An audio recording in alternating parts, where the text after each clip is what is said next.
विजापूर जिल्ह्यातील आलमेल तालुक्यातील कलहळ्ळी गावात ही घटना घडली आहे। सिंदगीहून मद्रीकडे जाणाऱ्या बसचे वाहक मल्लू लम्मानी यांच्यावर हल्ला करण्यात आल्याचा आरोप करण्यात आला आहे। मिळालेल्या माहितीनुसार रस्त्यावर आडवा उभा केलेला ऑटो बाजूला घेण्यास सांगितल्याच्या कारणावरून मागील दिवशी वाद झाला होता। याच वादाचा राग मनात धरून संतोष दिऊर आणि त्यांच्या साथीदाराने बस वाहकावर हल्ला केल्याचे सांगितले जात आहे। हल्ल्यादरम्यान आरोपीने वाहकाला बेधन मारहाण केली। गळा पकडून छातीवर वार केल्याने मल्लू लम्मानी बसमध्येच कोसळल्याचे प्रत्यक्षदर्शींनी सांगितले। या घटनेवेळी बसमधील प्रवाशांनी संपूर्ण प्रकार मोबाईलमध्ये रेकॉर्ड केला आहे। हा व्हिडिओ आता सोशल मीडियावर मोठ्या प्रमाणात व्हायरल होत आहे। दरम्यान हल्ल्याचे चित्रीकरण करणाऱ्या व्यक्तीलाही आरोपींनी मारहाण केल्याचा आरोप करण्यात आला आहे।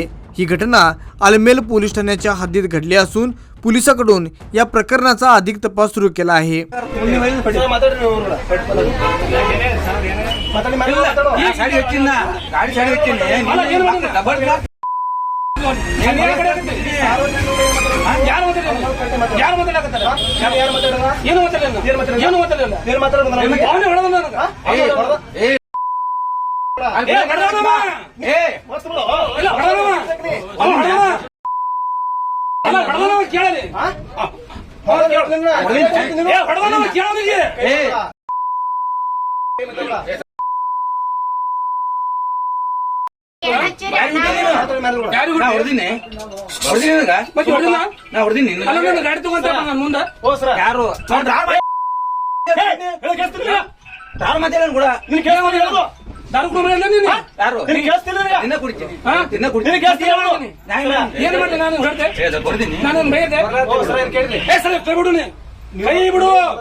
ನಾನು ಬಂದು ಸಾಯಿಬಲ್ ರೋಟಿ ಮಾತಿಲ್ಲ ನಾನು ಸರೋಣ ಮಾತ್ರ ಏನ ಕ್ಲಿಯರ್ ಮಾಡ್ಕೊ ನಾ ಮಾತ್ರ ಹೋಗಲ್ಲ ನಾನು ಕುಂದಾನ ಬೇದಿನ ಅವನಿಗೆ ಅಲ್ಲಿ ಬಿಟ್ಟು ಅವ್ರ ಮೇಲೆ ಹೋದಿ ನಾವು ಏನು ಅವನೇ ಮೇಲೆ ಹತ್ತು ಸಿಕ್ಕಾಗ ಅವನೇ ಮೇಲೆ ಹತ್ತನ ಅವನೇ ಮೇಲೆ ಹತ್ತನ ಅವನೇ ಮೇಲೆ ನೀನು